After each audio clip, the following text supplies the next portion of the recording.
Hey everyone, my name is Neil and this is my Google Summer of Code 2025 project titled AI Powered Unified Accessibility Compliance Suite for Drupal Association.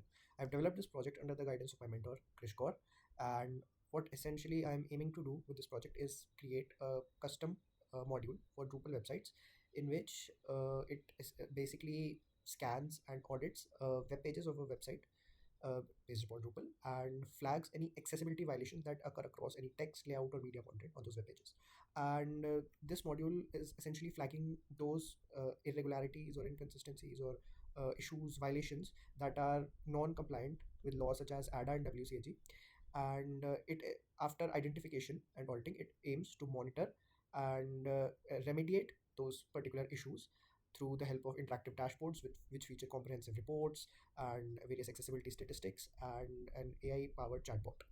So after arriving on this project's page, we are going to go to the source code section. We will be redirected to this GitLab repository in which I've been maintaining my code. So we'll download this zip file. So after downloading the zip file, go to our downloads folder and essentially extract this zip file into a folder and rename this folder accessibility. I'm just showing this for demonstration purposes. Go to your local Drupal site directory on your PC, and you can see your path will be almost similar to mine. Your Drupal site name, web modules custom, and I already have an accessibility directory in this custom directory, and I'm just showing this for demonstration purposes as I mentioned earlier, and this is what you have to do. So I'm essentially replacing the folder that I've downloaded, and I've already this directory opened in PHP Storm. You can see the various templates, JavaScript files, Drupal controllers, metadata files, CSS files, etc. that essentially constitute this method. So yeah, then we can go to our local Drupal development website, and then we can go ahead and install the module. So search for AI, and we'll see this module pop up. Install it, reload the page.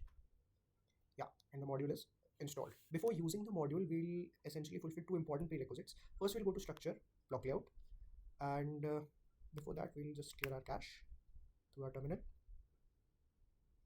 Yeah, so after clearing the cache, go to this sidebar option, block layout, place block, and you'll see this accessibility tools option. Place that block on the pages that you want this accessibility scanning functionality. So I want this, say, on my front page, on the main page of the website, and I've created a specific test page that is riddled with violations to facilitate testing and calibrating the whole DQAX accessibility scanning API.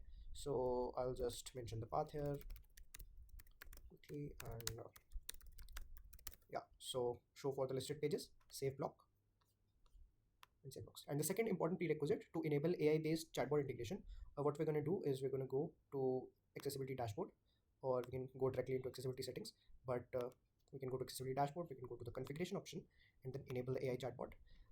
We're using the Google Gemini Flash model for this chatbot. I have pre-generated the keys, so you can go to the Google AI Studio website and generate your own keys and API endpoints.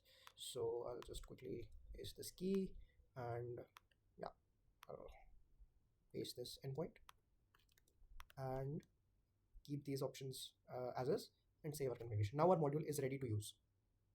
So now we'll go to our configurations page and now go to accessibility dashboard. We have these four options. We have already discussed configuration. Now we can go to the accessibility report option. As you can clearly see, the number of times like no scan has been triggered yet, so these violation summary cards are showing 0.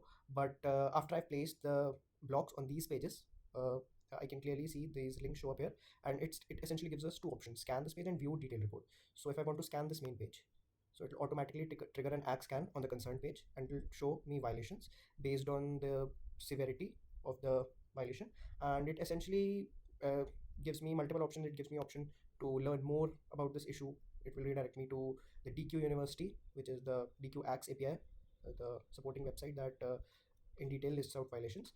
And it also can highlight the instances on which the violations are appearing on the page. So yeah, similarly, so as we can see the accessibility report and reload it, we can clearly see that one page was scanned, the main page, and 3 violations popped up, 2 of moderate criticality severity, sorry, and 1 of critical severity. So yeah, if I want to scan another page, this is a separate test page I've created. Let's close this for a moment, and we can clearly see this page has been created with this intention that it essentially is an invitation to this pop-up to get these violations flagged. It is intentionally riddled with such violations. So yeah, I can run accent, but before that we can enable our AI chatbot. So like running the scan, and now it will also give us the option to analyze a particular violation with the help of AI. So yeah, now we are seeing this option after enabling the AI checkbox below. So if I want to have a particular violation explained to me, or if I want a fix for those violations, so I can go and simply ask it to elaborate and suggest fixes. So it'll take a few seconds and it'll give me the exact solution to mitigate this violation on this page. So let us see. Yeah, so it gives us the exact answer that we're looking for. It gives us what is the problematic code, it gives us the corrected code, and it gives us essentially all these solutions, and it elaborates if you are having trouble comprehending what these violations are referring to.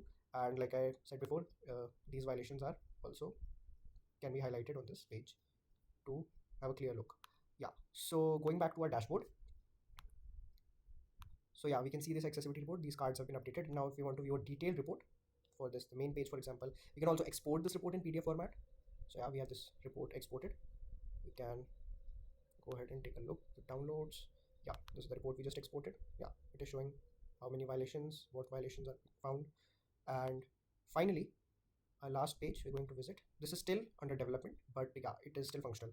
You can clearly see we scanned two unique pages. So this chart essentially shows the number of times pages have been scanned over the span of a week. It also lists down the total number of violations and segregates them by the impact level and severity.